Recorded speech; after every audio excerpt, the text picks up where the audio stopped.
Summer TV is heating up with the electrifying new series Barkskins.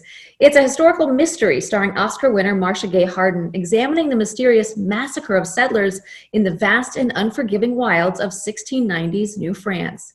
Take a look. And I have kept my ears open as you have asked. I don't know what you and Mr. Cook are up to, nor do I care, but I will have my payment now. We have no money. It's all on the table with a pair of queens. Get a marker. I love this for so many reasons, but let's first start with kind of the setup here. So this is based on the New York Times bestselling novel. It spans 300 years. So what specific part does this 8-part miniseries tackle? Oh, great. So it starts in the 1690s. And this is the moment when the French are just coming over and occupying Quebec and trying to occupy Canada. And the English are fighting with them. And the people, of course, they're also fighting are the indigenous peoples, the natives, which are represented in our show by the Iroquois and the Wendots. And it's this conflagration of everybody fighting for this land. And they all have these kind of explorer spirits, the things they're up against. Yeah. They're all fighting for their survival. Yeah. And so, as I'm watching this, I feel like I'm transported back in that time, which is why I love watching things like that. So what was it like bringing the 17th century back to life? It was exactly like you say. It was like being transported back in time. We had an amazing production designer, and she built the entire set. She built a village, basically. Oh my God. If you've ever been to Williamsburg, you see those forging shop. And yes, and the candle makers. And it's like that. Let's talk about your character, Matilda, because she's got Moxie, which we'll talk about another Moxie later. Yeah. But she's got a voice during this time. She does have a voice, and this is the 1690s. And as we know, at the time, men ran the country, and to some degree, we feel like they still do. But it was just a totally different world. And she's from the northern part of France. I chose because they make a really good prune tart up there, and my character makes a really good prune tart. Yeah.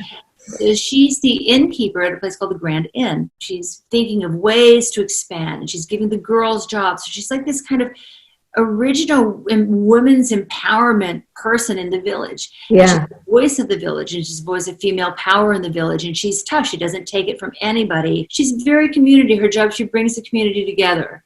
Yeah. And she does it through food and through an inn. And I love it. It's a wonderful show, and it's beautifully shot and entertaining, and it's a history lesson, so I definitely recommend watching it. But I want to talk to you about a couple more things. The morning show, which you were also part of. You played Maggie. Maggie is fierce. You go toe-to-toe with Jennifer Aniston. It was such an interesting character, kind of based on Maureen Dowd. And I believe she's going to have to unravel some things in season 2. But what a great story. Yeah. What fantastic way to come at this subject from a different angle. Yeah. And it all felt fresh and new, and I felt was representative of both sides. I really loved it. It was fun to be on the set, but it was just more fun to be a part of telling the story. You have such great characters to play, and you're so good at these dramatic roles. But I know that, I'd mentioned Moxie before. You just finished a comedy called Moxie, directed by Amy Poehler. How did you like kind of switching gears there and joining a comedy? The best thing ever is to be in a comedy. Yeah. And Amy was she's telling a story in Moxie really about women finding a voice and having a voice against, this is in high school, against real male favoritism, which, as we all know, does exist, and it exists in high school. And if you're on a girls' sports team, you know it right away, because the girls' sports team is going to get far less attention, money, everything than the boys' sports team, even if they're better and winners. And so that's sort of what her movie's about, girls finding a voice. So it has a little bit of a serious resonance, but it's also told with all kinds of comedy. And I play a principal who's unfortunately very obtuse about what's going on, and just thinks the football captain is fantastic. Oh gosh. The school like that. So it was fun. Yeah. Well, you've had such great roles. I love watching you in everything you do. Thank you for taking the time to chat with me today. Absolutely. Just let everybody know that you can catch Barkskins on Nat Geo or on Hulu now. Marcia, thanks so much. Have a great day. You too.